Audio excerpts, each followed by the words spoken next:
사랑하는 성도 여러분, 부모에게 막대한 재산을 상속받아 부를 누리는 사람들이 있습니다. 많은 사람이 이런 사람들을 부러워하지요. 그러나 주님의 보혈로 구원받아 천국 백성 된 우리는 부러워할 필요가 없습니다. 이 세상과 비교할 수 없는 영원한 천국에 들어갈 수 있는 자격을 얻었기 때문입니다. 아무리 재벌의 총수가 내 부모라 한들 천국 인도할 수 없거든요. 그런데 내 부모가 혹여 좀 가난하고 배움이 적어도 주님을 영접하여 내가 그 안에 그 가정에서 주님을 믿고 천국 소망하며 달려갔다면 그 부모님 은혜가 더 큰 것이죠.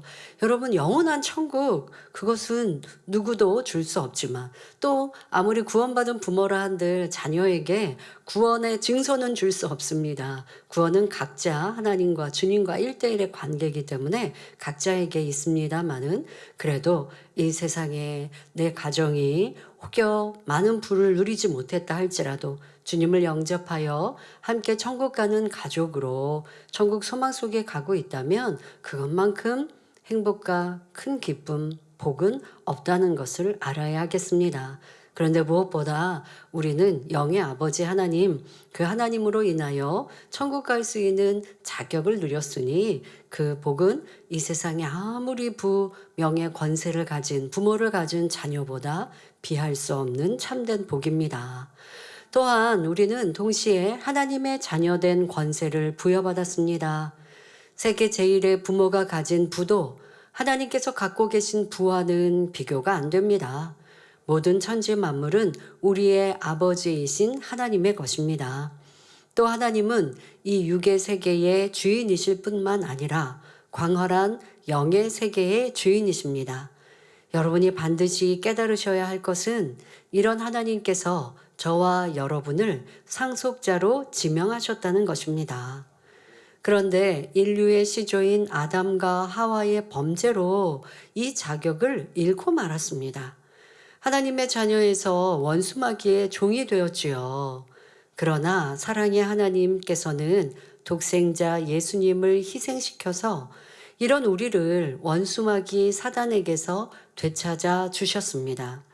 우리가 태어나면서 하나님의 아들, 딸로서의 권세를 누리다가 원수마귀 사단에게 빼앗겼다가 다시 주님으로 하나님의 자녀로 이런 과정이라기보다 내가 태어났을 때는 이미 원수마귀의 종노릇하는 이렇게 지옥에 갈 수밖에 없는 위치에서 태어났거든요.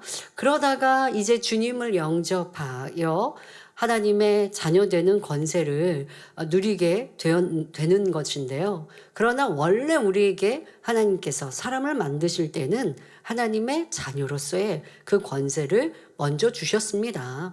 그러나 우리의 시조인 아담의 범죄로 인해 그 권세를 잃어버렸다가 다시 주님의 희생 십자가의 사랑으로 우린 그 권세를 되찾게 된 것이지요. 주님의 보혈로 우리를 속량해 주셨습니다.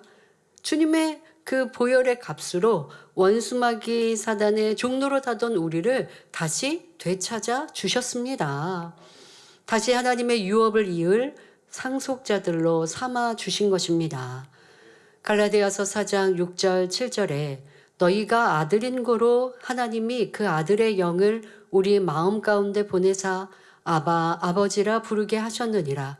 그러므로 내가 이후로는 종이 아니요 아들이니 아들이면 하나님으로 말미암아 유업을 이을 자니라 말씀하셨습니다.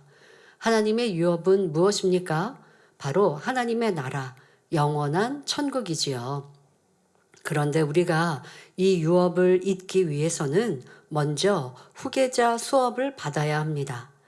이 땅의 기업들이 상속자 또는 후계자에게 일정 기간 동안 훈련을 받게 하지요.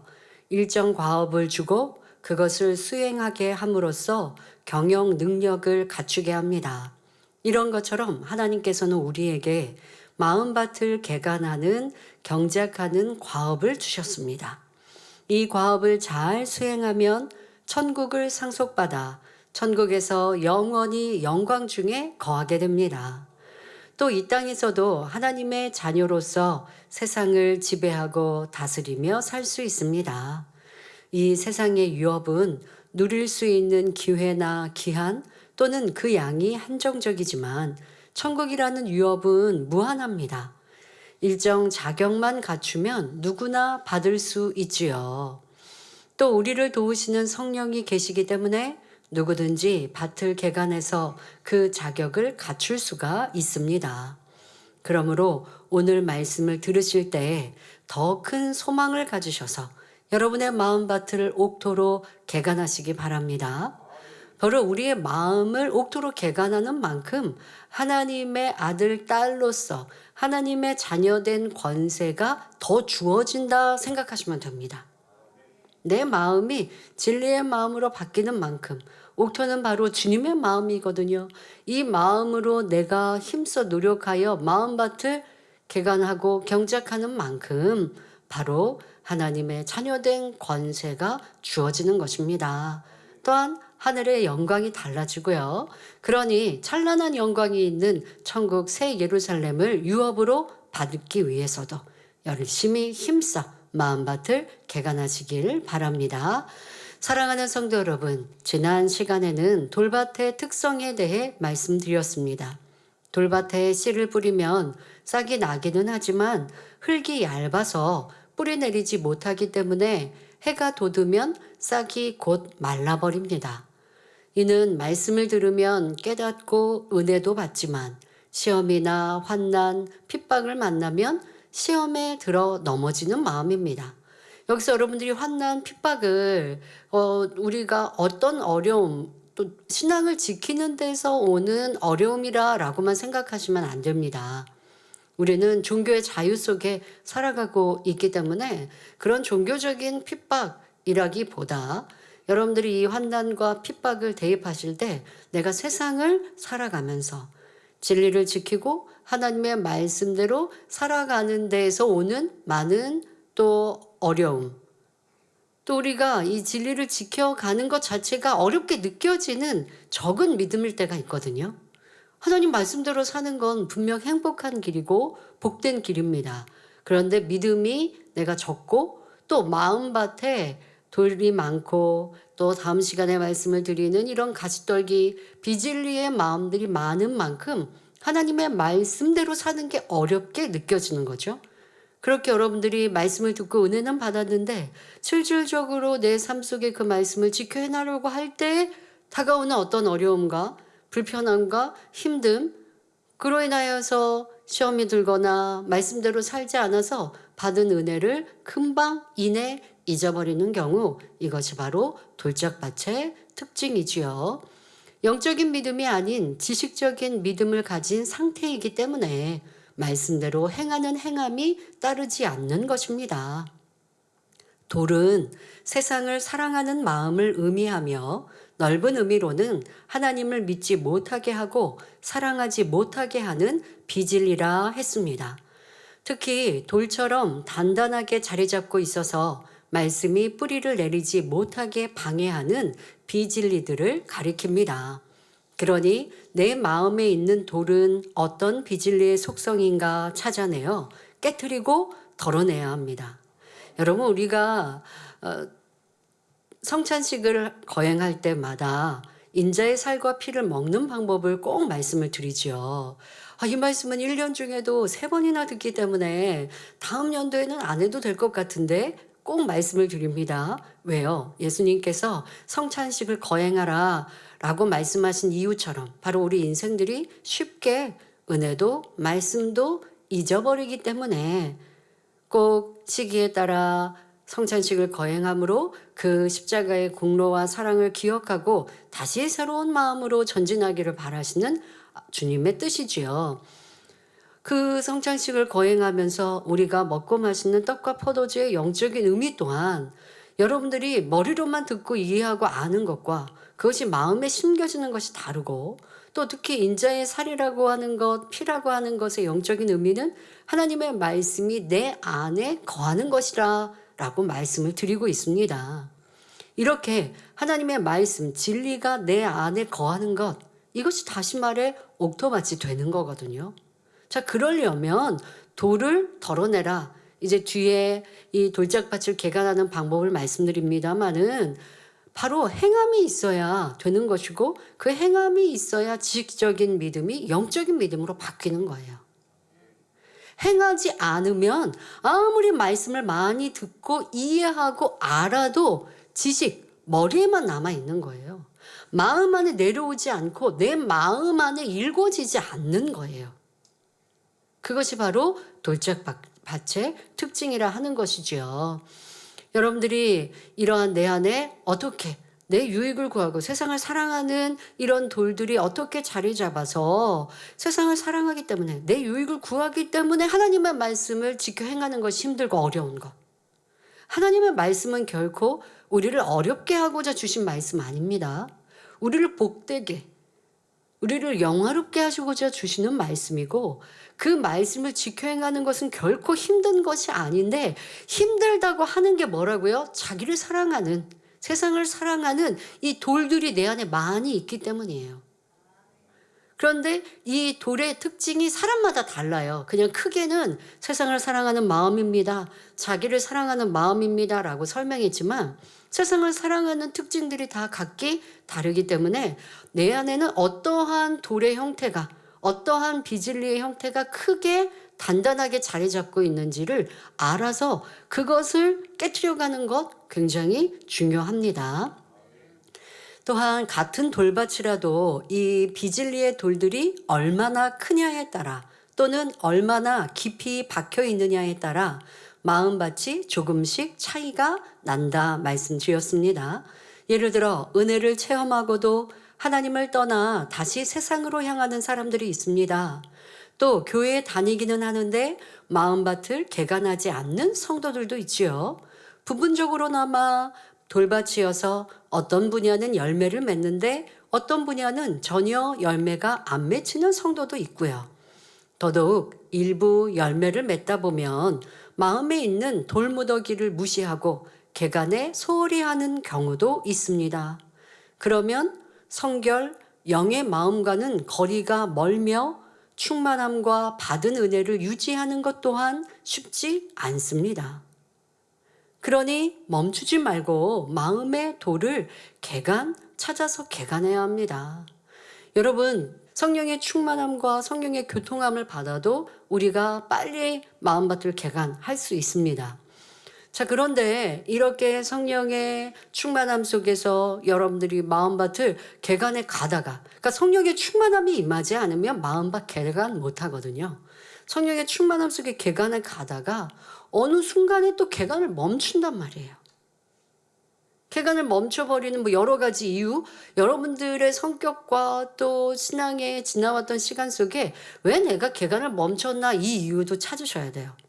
많은 분들이 계속 유지하는 충성과 기도와 수고가 변함없이 계속 해야 한다라고 하는 것을 좀 힘들어하는 이러한 분들도 많이 있습니다. 그래서 어떤 분은 그런 말 하죠. 언제까지 죄 버려야 돼요?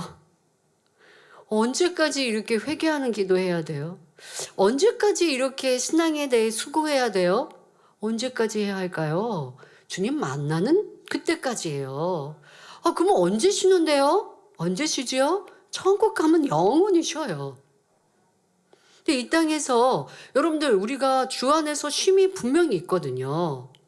내가 죄를 버리고 악을 버리고 마음 개간하기에 눈물을 흘리고 회개하고 또 열심히 충성하고 수고하면 여러분들이 몸도 피곤하고 마음도 피곤하고 그래서 너무 힘들다만 있나요?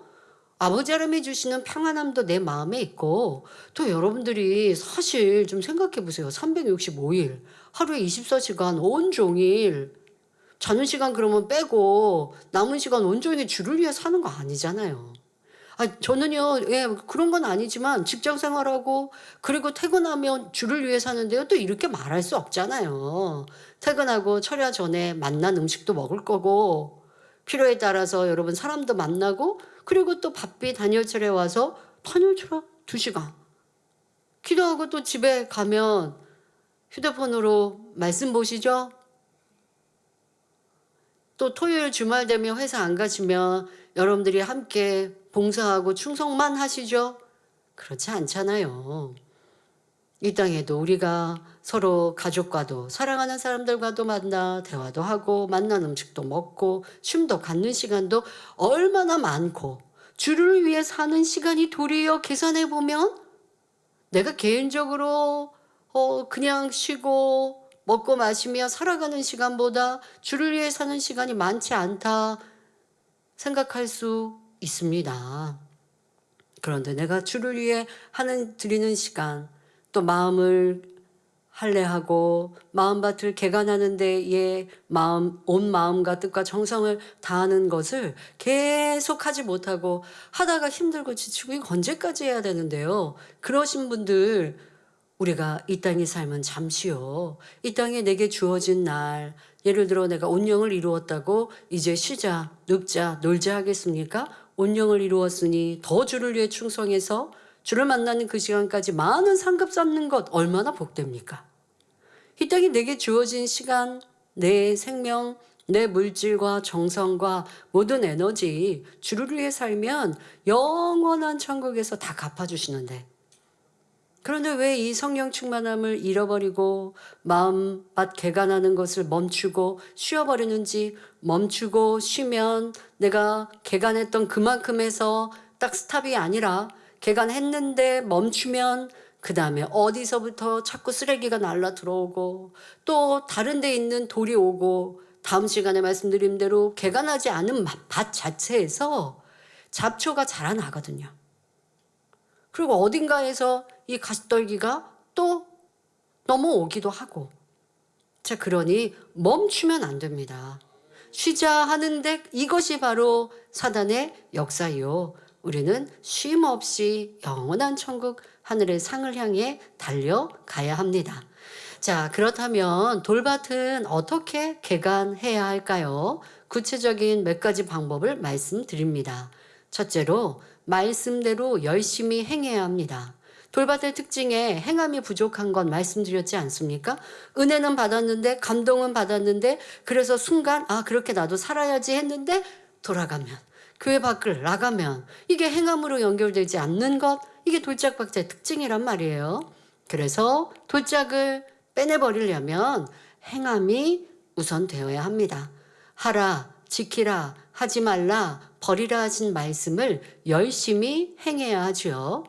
말씀을 보고 듣고 배우는 것은 기본이고, 보고 듣고 배운 대로 행하는 것이 중요합니다. 행함의 중요성은 아무리 강조해도 지나치지 않습니다.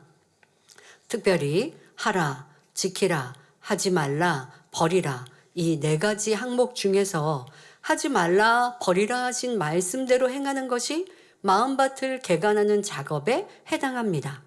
하라, 지키라 하신 말씀대로 행하는 것은 씨를 심는 작업에 속한다 할 수 있지요.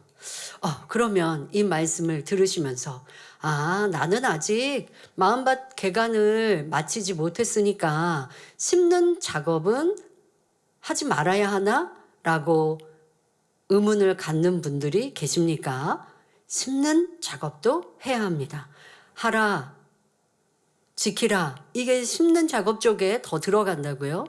하지 말라, 버리라, 이거는 마음밭의 개간에 더 속한다 말씀드렸으니까, 그럼 마음밭을 다 개간하기까지는 심는 거 하지 말아야 하나요? 아닙니다. 육적으로도요. 육으로 이 세상에서도 밭을 개간하는 농부가 열심히 개간하다가 씨 심을 때 되면요, 아직 100% 개간이 안 됐어도 심는 거예요. 심으면서 또 심고 그 씨가 자라나면서도 계속 개간해 가는 것이고요. 그리고 또 어디는 너무 황폐해요. 그러면 일부가 개간이 됐으면 또 거기에다 또 심는 것이고요. 그런데 영적으로는 이 심음 자체가 마음밭을 개간하는 이 개간 작업과 함께 동반되어집니다. 심는 작업을 병행해야 개간을 더 빨리 마칠 수 있습니다. 자, 왜 그런지 살펴보겠습니다. 자, 하라, 지키라는 말씀대로 행하려고 노력하면 자신의 마음밭에 어떤 비진리의 돌이 있는지, 즉 내 마음에 말씀의 싹이 뿌리내리지 못하게 가로막고 있는 돌이 무엇인지 깨닫게 됩니다. 말씀대로 행하지 못하게 방해하는 요소가 무엇인지 꼭 집어 알 수 있죠. 그러니까 하라 지키라라는 것을 행하려고 했더니 하라 지키라와 반대되는 요소가 눈에 띈다는 거예요. 그러니까 이 반대되는 거는 버리라 하지 말라에 속하겠죠. 그러니까 하려고 했더니 진리를 지키려고 했더니 진리와 위배되는 마음밭의 돌짝들이 잘 드러나는 것이죠. 마음의 비진리는 말씀을 보고 듣고 배우고 기도하면서도 발견할 수 있지만 말씀을 행할 때 가장 잘 발견할 수 있습니다. 비진리의 돌이 얼마나 큰지, 얼마나 단단하며 얼마만큼 깊이 박혀 있는지 더 명확하게 알 수 있지요. 그러니까 여러분들이 말씀을 듣고 기도하면서 저 악은 내 안에 있구나 라는 것을 깨달으셨습니까? 깨달았지만 그 깨달음을 붙들고 기도하고 그 깨달음대로 지켜 행하다 보면요. 그 돌이 처음에 말씀을 들을 때 깨달았을 때는 위에 부분만 보인 거예요. 빙산의 일각처럼 위에 부분만 보였는데 더 매일매일 기도하고 그리고 그 말씀대로 지켜 행하려고 노력해 봤더니 내가 처음에 발견한 거는 위 부분에 불과했구나. 와, 이렇게까지 깊이 있게 박혀져 있었구나 라는 걸 깨닫게 되는 거예요. 근데 그래야 진짜 이 돌덩어리를 덜어낼 수 있죠. 위에 있는 그 돌 뿌리만 봤어요. 그렇게 해서는 절대 이 돌덩어리를 빼낼 수가 없습니다. 그 위에만 이렇게 부시면 그냥 돌 가루가 돼서 치워버릴 수는 있는데 문제는 그 밑에 깊이 박혀 있는 거 이거를 빼내버려야 하거든요. 그 작업을 이루려면 행하라라는 것을 행할 때 바로 이 깊이 박혀 있는 돌뿌리 행하지 못하게 하는 죄성과 악의 모양들이 더 쉽게 보이는 것입니다. 예를 들어 어떤 성도가 아름다운 천국에 대해 들었습니다.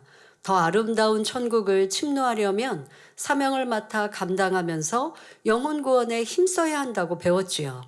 그러니 사명 감당 충성의 씨를 심고 가꿉니다. 충성이라고 하는 이 충성하라라고 하시는 이것이 바로 심음의 작업이잖아요. 이렇게 이제 심었고 가꿉니다. 그런데 막상 사명을 감당하려고 보니 쉽지만은 않습니다. 사명이 없는 일반 성도였을 때는 다른 사람들이 자신에게 맞춰 주었는데 이제는 자신이 다른 사람에게 맞춰야 합니다. 일꾼이 되고 충성하다 보니까 이제 내가 희생해주고 봉사해주고 해야 하는 거예요. 그래서 나름대로 노력한다고 하는데도 나에게 맞춰주지 않는 사람과 일을 하면 자주 기분이 상합니다. 나는 열심히 하나님 일을 하려고 충성하려고 했는데 이거는 하나님과 관계에서 충성만이 아니라 사람들의 관계가 함께 있게 되는 거예요. 그러니까 부딪혀주고 힘들어지는 일들, 이러한 일들 속에서 내 안에 악이 이제 드러나 보이는 거죠. 충성이라는 심음을 심었더니 내가 악이 눈에 보이더라는 것입니다. 그래서 사명을 맡다가 나 이거 충성하지 말아야겠는데? 이게 악이 드러나는데? 그리고 사명을 쉽게 놓는 분들이 있어요. 이거 뭔가 오해하는 거죠. 어떻게 오해하느냐? 충성하니까 없는 악이 생긴 것처럼 오해하시는데요. 그게 아니라고요. 충성을 하니까 보이지 않았던 내 안에 깊은 돌덩이가 이제 보이게 된 거예요. 이거는 축복인 것이죠. 그러니까 심음의 작업을 하니까 나는 몰랐는데 내가 이렇게 이기적인 사람이었나? 내가 이렇게 자기를 주장하는 사람이었나? 내가 이렇게 교만한 사람이었나? 몰랐는데 이제 발견되는 거지. 사명을 감당하니까 새로운 악이 어디에 와서 생긴 거 결코 아니라는 거예요. 충성의 심음을 통해 몰랐던 악이. 그러니까요. 사명을 감당하고 또 직분을 받고 큰 일꾼이 되면 될수록 더 하나님의 마음, 주님의 마음을 알고 닮아가는 거예요. 그냥 내가 성도로서나 믿음이 적을 때나 그렇게 해서 나만을 위해서 충성할 때는요. 그냥 나 혼자만을 위해 살아갈 때는 발견되지 않는 내 안에 있는 악들이 참 많아요. 그러나 남을 위해 살고, 그래서 성경은 남을 위해 살라고 말씀하세요. 남을 위해 살고 하나님 나라를 위해 헌신하다 보면 보이지 않았던 내가 보이게 되는 거예요. 이걸 여러분들 정확히 분별할 수 있어야 합니다. 아니, 충성하니까 내가 힘들어졌어가 아니에요. 힘들게 하는 내 안에 도를 이제 깨닫고 발견한 것입니다. 이렇게 사람들과 함께 일을 하고 충성하다 보니 서운함도, 짜증, 불편함 등 선하지 않은 감정들이 마음속에서 꿈틀꿈틀 올라오는 것입니다. 점점 마음에서 충만함이 사라지고 사명을 놓고 싶은 마음까지 들지요. 바로 이 사람에게는 이 감정이 마음밭에서 골라내야 할 돌인 것입니다. 불편함 등의 감정이라는 돌은 미움이라는 큰 돌에서 갈라져 나온 것이고요. 또 어떤 사람은 이 불편함이라는 감정이 교만함에서 나온 사람도 있고, 상대가 내 말 안 들어주니까. 근데 나라고 하는 이 교만함이 있으니 자존심이라는 것이 큰 돌이 있는데 그것이 이제 불편함이라고 하는 작은 돌로 표출되고 나오는 것이고. 그러니까 사람마다 그 나와지는 악한 감정의 더 깊은 뿌리까지도 찾아가야 하지요. 또한 힘드니 사명을 놓고 싶다고 하는 생각이 들었습니다. 이 또한 변개함이죠. 변개함이라는 돌도 발견하게 됩니다. 이처럼 충성하라 하신 말씀에 순종하려고 하니 마음에 있는 비질리, 곧 미움, 교만함이라는 돌과 정면으로 부딪힌 것입니다. 이렇게 발견했으면 이 성도는 미움이라는 돌을 집중 공략해서 골라내야 합니다. 그래야지만 사랑하라, 화평하라 하신 말씀을 마음밭에 심을 수 있죠. 그러니까 하라고 하시는 이 말씀을 행했더니 버리라, 하지 말라 하신 게 드러나는 거예요. 이게 함께 서로 이 마음밭의 개간, 또 온전한 심음을 이룰 수 있도록 도와주고 있는 것이죠. 다시 말해 하라 하신 말씀에 온전히 순종하려면 하지 말라, 버리라 하시는 것도 또 버리고 하지 말아야 하는 것이고요. 자, 집중 공략한다는 것은 그 돌을 빼내기 위해 각별한 노력을 기울이는 것을 말합니다. 예를 들어 기도할 때마다 집중적으로 기도하는 것입니다. 어떨 때는요, 내가 이 악에 대해서 인정하고 기도하고 또 삶에서 주의하다 보면 그 악이 잘 드러나지 않는 그런 시간도 있습니다. 그런데 이 악이 내 안에 깊이 박혀 있다라는 것을 깨달았다면 지금 평안할 때도 계속 쉼없이 기도해야 돼요. 예를 들어 짜증하지 마라, 화평을 잃지 말라라는 말씀대로 살아야 되는데 가정에서 배우자 부부간에 다툼이 자주 있습니다. 그러면 이 성도는 이것을 집중 공략하지 않겠습니까? 짜증내면 안 돼. 상대 의견 들어줘야 돼. 상대가 내 마음을 불편케 해도 그래도 내가 이해해야 돼. 자, 이렇게 진리의 말씀으로 자기를 지켜가니, 그러니 이제 짜증이 좀 사라졌고 다툼이 좀 식어졌습니다. 사라졌어요. 다투지 않아요. 근데 그렇게 주의할 때는 다투지 않을 뿐이지 마음 안에서 미움이라는 것이 다 버려진 건 아니거든요. 그러니까 다툼이라고 하는 것이 눈에 보였을 때 내가 왜 배우자와 이렇게 다투지? 집중 공략하는 사람은요, 더 깊이 들어가는 거예요. 왜 다투지? 왜 다툴까요? 상대가 내 말 안 들어주니까. 또 아니면 어떤 말에 기분이 상하니까. 다 이유가 다 달라요. 그 이유를 또 깊이 들어가야 돼요. 그래서 상대가 내 말을 안 들어준다고 기분이 상해서 내가 짜증을 내고 다퉜다고 한다면 얼마나 나는 이기적인 사람인가. 내 말만 옳다 하고 상대는 잘못됐다고 또 내 말 들어주지 않는다고 하고 서운해하니까 나는 얼마나 자기밖에 모르는 사람인가. 이게 바로 집중 공략하는 거예요. 그 악에 대해서 그냥 짜증내고 있어. 짜증내면 안 돼. 이렇게 하고 넘어가는 게 아니라 왜 짜증냈지?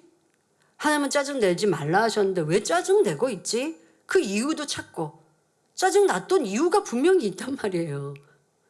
그냥 짜증내고 있다. 그러면 그것도 기도해야 되는 거고, 아버지 저는 이유 없이 짜증내네요. 이렇게 이제 기도해야 하는 것이고, 얼마나 짜증이 많으면 저는 그냥 매사가 짜증스러울까요? 이렇게 이제 기도하게 되는 거죠. 그러니까 아버지 짜증 버리게 해주세요. 이렇게만 하는 게 아니라 그 죄성과 그 악에 대해서 깊이 분석하시고 이 깊은 돌이 깊이 박혀 있으면 막 흙을 덜어내려 하지 않겠습니까? 삽으로 주변의 흙을 퍼내야 그 깊이 박혀 있는 돌을 꺼낼 수 있단 말이에요. 이렇게 궁구하고 기도하시는 것을 집중 공략한다라고 표현하는 것입니다. 이렇게 여러분들이 내 안에 있는 죄성과 악에 대해서 하나님 말씀으로 또 기도하면서 궁구하면서 나를 더 깊이 있게 살피십시오. 또 하나님께 예물을 심을 일이 있을 때나 그 분야를 여러분들이 예물을 심을 때도 간절히 기도의 제목이 아버지 저 짜증 버리게 해주세요. 저 미움 버리게 해주세요.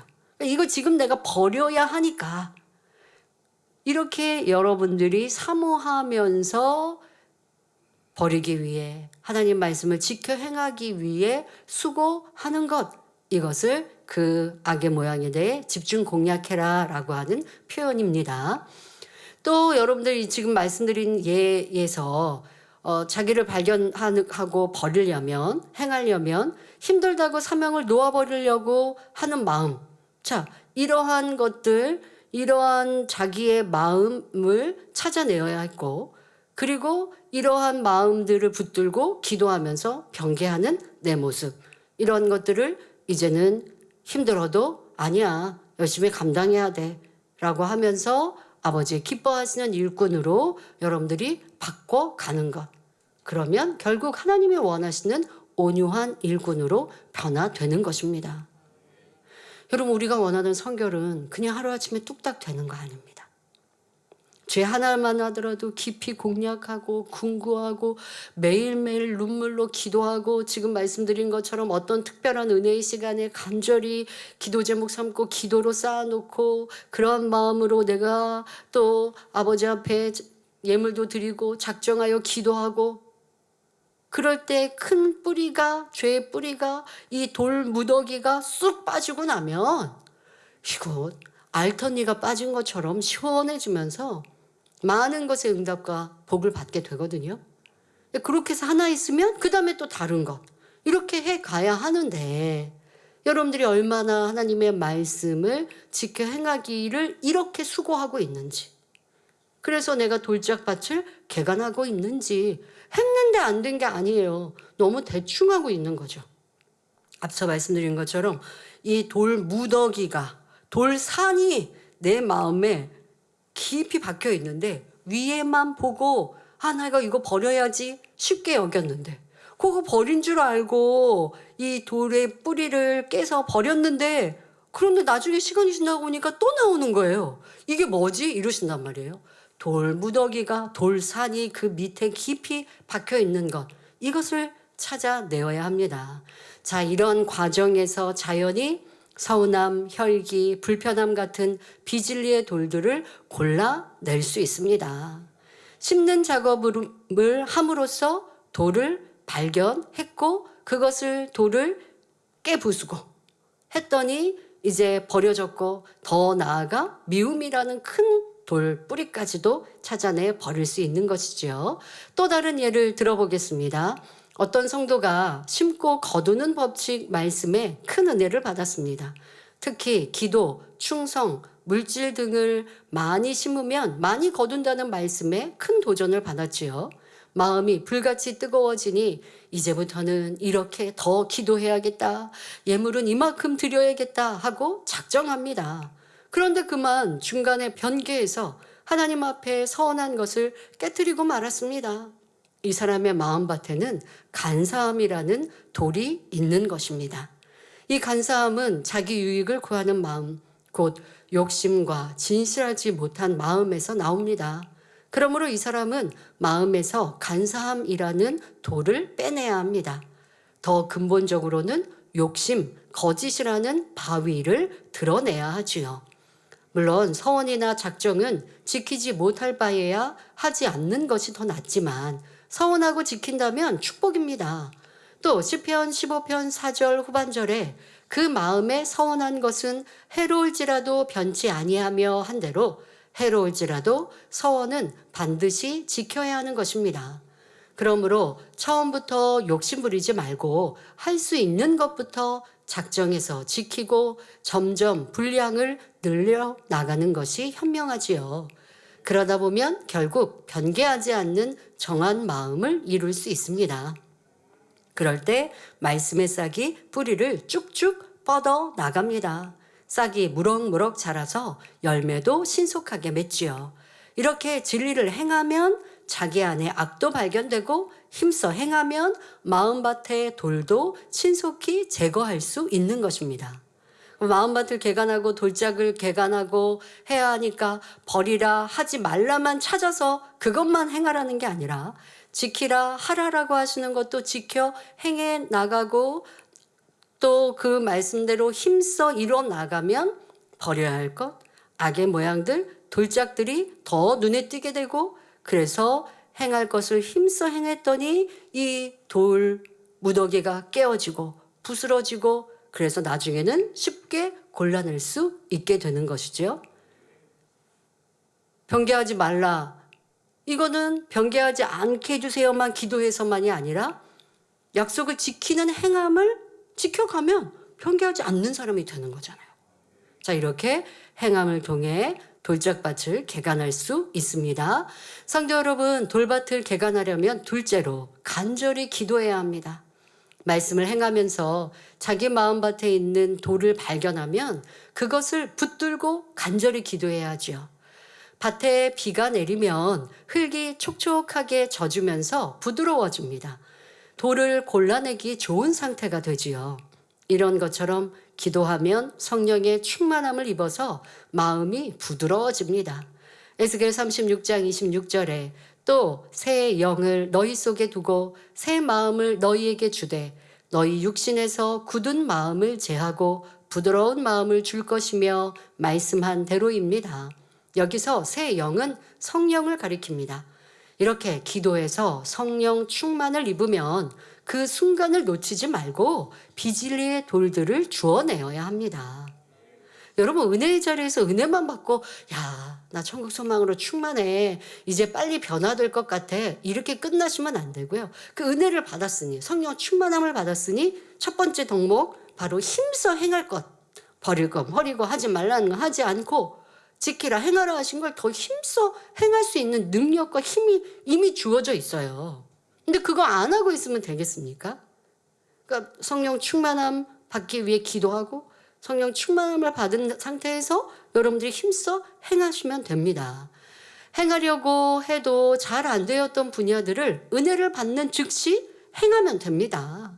한 번, 두 번 계속 이렇게 해 나가면 깊이 박힌 큰 돌도 흔들흔들 하다가 결국 뽑혀 나갑니다.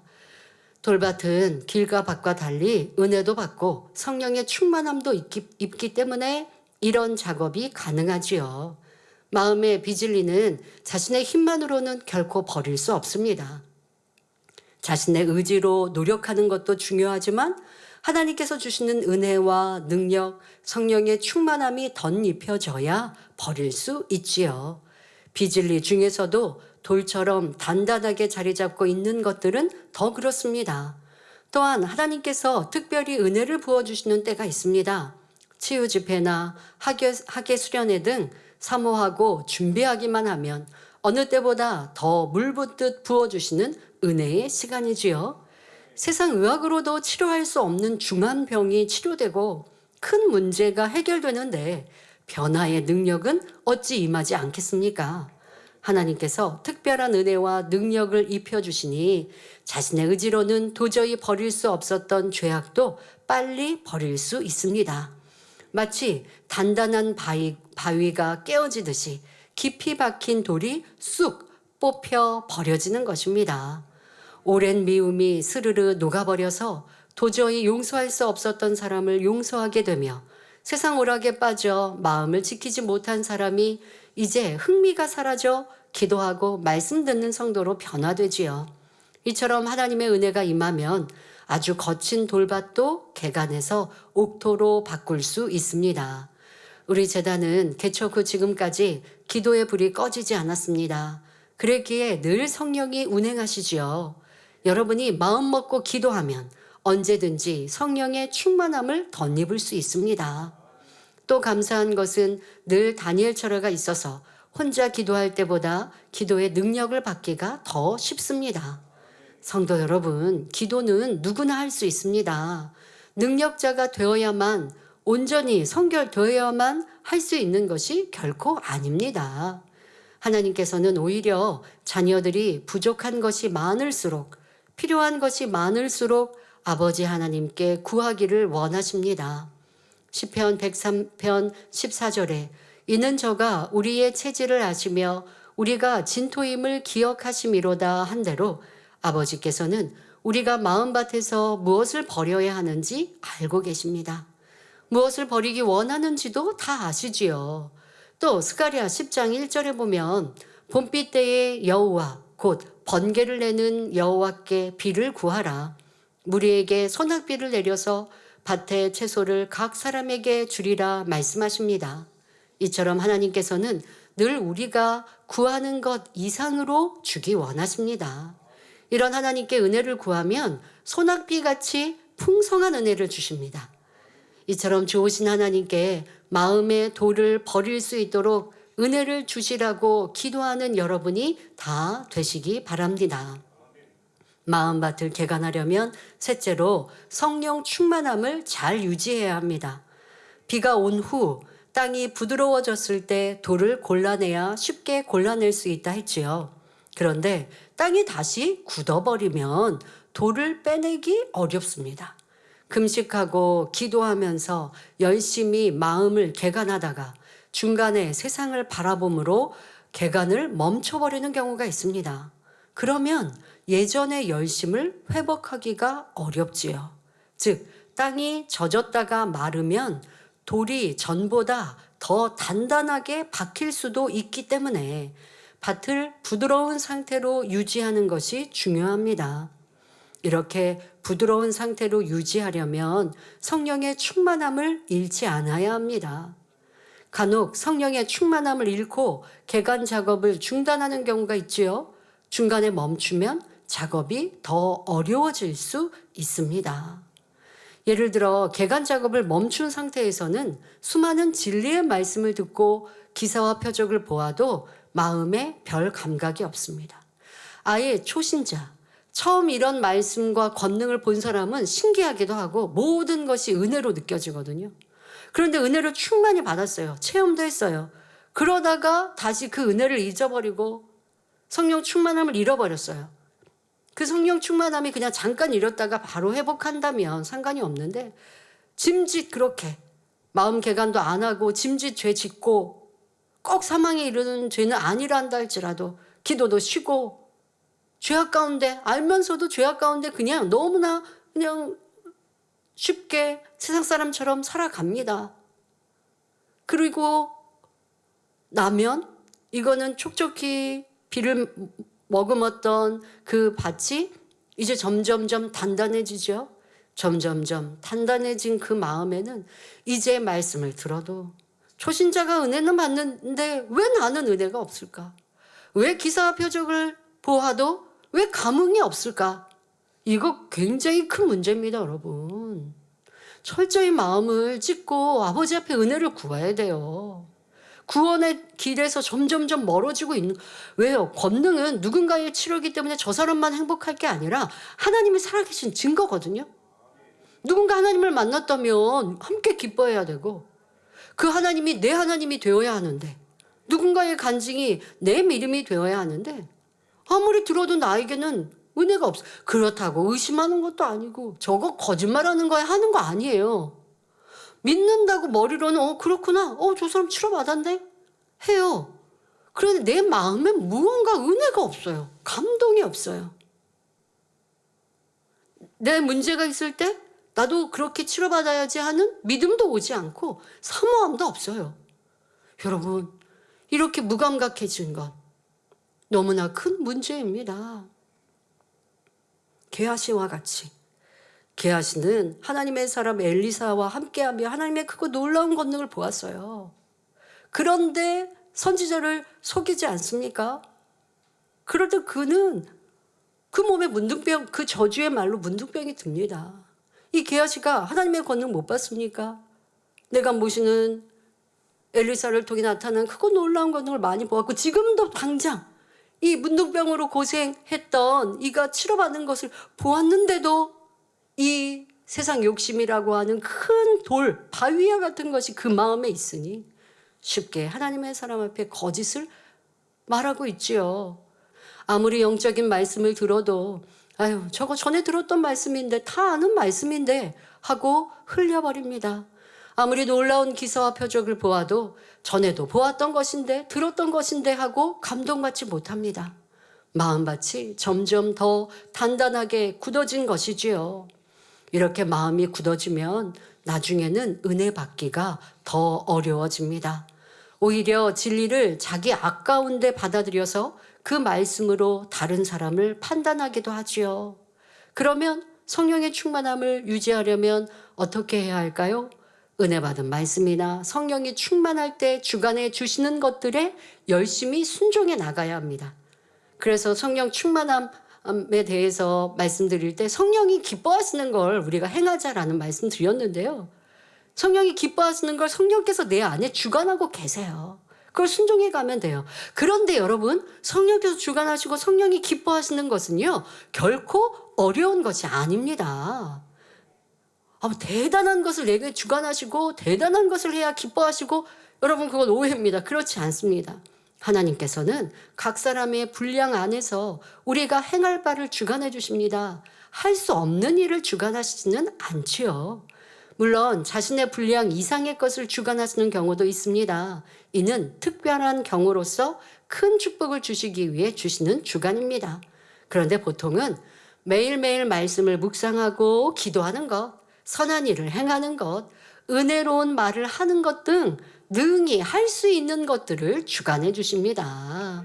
이런 것들이 작아 보일 수 있지만 하나하나 순종하면 하나님의 은혜가 떠나지 않고 항상 성령 충만함을 유지할 수 있습니다. 그러니까 기도해서 성령 충만함 받은 것이 유지되려면 그 기도했을 때에 내게 주셨던 그 은혜, 감동, 이걸 여러분들이 기억해 가면 유지하는 거예요. 그리고 거기에다가 진리의 것을 추구해 나아가면 내 안에 성령의 충만함은 계속 유지되는 것이죠. 늘 충만하고 행복한 사람과 그렇지 못한 사람의 차이는 꼭 큰 것에서만 오는 것이 아닙니다. 순간순간의 마음가짐이나 입술의 고백 등 작은 노력 하나에서 비롯되는 경우가 많지요. 그런데 이렇게 말씀대로 순종하려고 노력하다 보면 마음 먹은 대로 잘 되지 않는 경우가 있을 수도 있습니다. 이럴 때도 결코 낙심하지 않아야 합니다. 성령의 충만함을 유지함에 있어서 낙심하지 않는 것이 참으로 중요합니다. 낙심하는 것 자체가 육신의 생각이에요.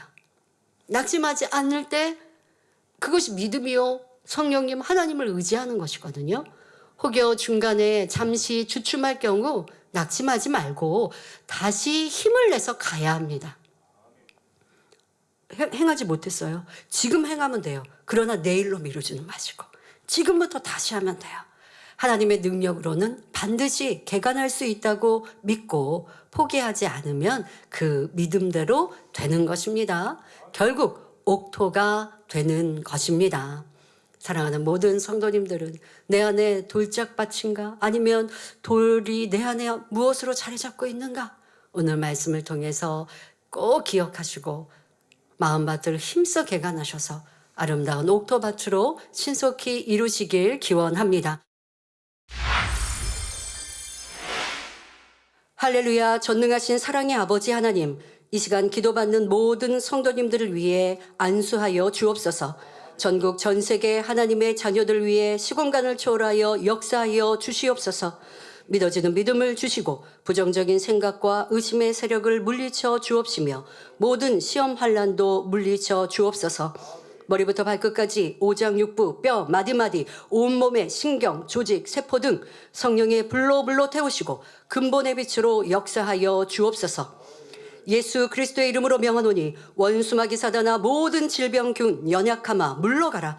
빛이여 임하라. 모든 불치 난치병도 성령의 불로 태워 깨끗게 하여 주옵소서. 말라리아를 비롯한 모든 풍토병도 물리쳐 주옵소서.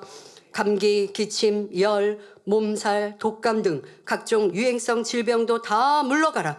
어떠한 질병도 틈타지 않게 지켜 주옵소서. 각종 암과 전이된 것, 에이즈, 백혈병, 뇌졸중, 고혈압, 저혈압, 심장병, 폐병, 위장병, 당뇨, 부인병, 피부병, 갑상선 질환과 모든 염증도 깨끗게 하여 주옵소서. 소아마비, 중풍, 관절염, 디스크도 온전케 하여 주옵소서.